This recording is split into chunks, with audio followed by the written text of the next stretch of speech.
Kruskal algorithm. तो इसमें हम लोग मिनिमल स्पैनिंग ट्री फाइंड करते हैं। मिनिमल स्पैनिंग ट्री फाइंड करने के लिए कुछ पहले बेसिक बातें याद करते हैं। देखो, सबसे पहला पॉइंट कि उस पूरे में कोई भी लूप नहीं होना चाहिए। लूप का मतलब होता है जैसे कि ये V1 लिखा हुआ है, तो इससे एक एज निकल के इसी पे एज जा रही हो, तो ये नहीं होनी चाहिए, जो कि मुझे इसमें दिख नहीं रही है, जो मैंने एग्जाम्पल लिया है।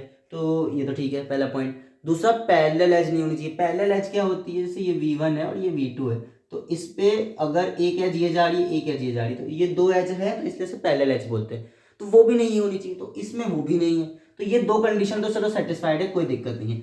मिनिमल स्पैनिंग ट्री के लिए अब तीसरी कंडीशन आती है। हमें इसको, देखो दो मेथड होते हैं, एक होता है प्रेम्स मेथड, एक होता है क्रुस्कल मेथड। हम इसको डायरेक्ट, क्योंकि क्रुस्कल मेथड सीख रहे हैं अभी आज, तो हम पहले इसमें सबसे पहले अगर आप इसको दो तरीके होते हैं। अब हमारा शॉर्ट मेथड, लॉन्ग मेथड। मैं यहाँ शॉर्ट मेथड की बात कर रहा हूँ, मैं लॉन्ग मेथड बता दूंगा करना क्या है, बाकी सब वही होगा। आप स्टेप बाय स्टेप उसको लिखोगे बस। तो यहाँ पे मैं डायरेक्टली बोलूँ तो सारे के सारे डिस्टेंस पहले निकालने हैं आपको, सारी एजेस के डिस्टेंस निकालने हैं। जैसे ये एज है, तो सबसे छोटा हमारे पास कौन सा है? 2 और 2 के 2 हैं, तो मैं डायरेक्टली लिखूंगा V1 से V4 का डिस्टेंस 2 है, और V4 से V3 का डिस्टेंस, तो ये V3 से V4 का डिस्टेंस भी 2 है। अब 2 वाले हो गए दोनों, फिर 3 वाले रहते हैं, तो V1 से V2 का डिस्टेंस जो है वो 3 है, और V4 से V5 का डिस्टेंस भी 3 है। V3 से V5 का डिस्टेंस 5 है। V3 नहीं, उससे पहले V2 और ये लेंगे ना, तो V2 से V3 का डिस्टेंस 4, और लास्ट V3 से V5। तो ये सॉरी डिस्टेंस नहीं है, एक्चुअली में सब वेट है, तो इनको अकॉर्डिंग टू वेट हमने अरेंज कर दिया। अब क्रुस्कल मेथड में बोलता है कि सबसे छोटी एज वाली, या पहले स्टेप में सबसे छोटी एज ले लो सीधा। तो इसमें सबसे छोटी कौन है? ऊपर, इसीलिए मैंने बोला था लाइन से लिखना। जब आप एग्जाम में करोगे स्टेप 1 के अंदर ही सब लाइन से बताना, और डायरेक्टली स्टेप 1 में बताना है ये सबसे छोटी है, तो डायरेक्टली इसको उठा लेना। डायरेक्टली उठाएंगे तो V1 ये ले लिया, तो ये मैंने बना दिया स्टेप 1 में V1, और ये V4, और इसकी एज बता दी 2। अब आगे बात बढ़ते हैं, आगे सब इसके बाद छोटी कौन सी है? ये हो गया। स्टेप 2 के अंदर आओगे, स्टेप 2 में फिर से ये सारी डिटेल लिखोगे जितनी बची हैं। उसके बाद सबसे छोटी है V3 V4, यानी ये वाली, तो ये उठा के अपन ने रख दी, और ये हमारी बन गई V3, और ये भी 2, तो ये भी हमारी चली गई। अब उसके बाद नेक्स्ट लेते हैं।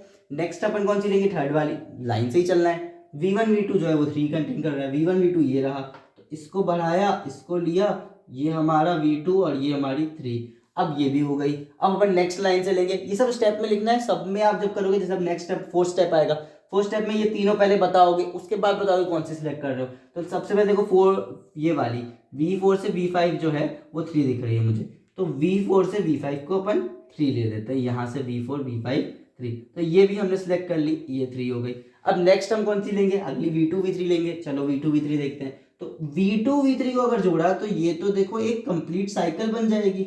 ये देखो कंप्लीट साइकिल बन रही है, लेकिन साइकिल तो अपने को नहीं चाहिए। साइकिल हो गई तो ये ट्री कैसे बनेगा? क्योंकि अगर आपको पता है ये साइकिल कंप्लीट हो गई तो एक सर्किट बन जाएगा, और हमें क्वेश्चन बोला है मिनिमल ट्री फाइंड करना, तो ट्री से हट जाएगा, इसीलिए हम ये नहीं ले सकते, तो हम ये नहीं लेंगे। उसके बाद V3 V5, अगर मैंने V3 V5 को भी जोड़ दिया तो ये फिर से देखो एक सर्किट बन रहा है। अब फिर सर्किट बन गया तो ये ट्री नहीं रहेगा, लेकिन हमें ट्री फाइंड करना है, तो हम इसको भी नहीं लेंगे।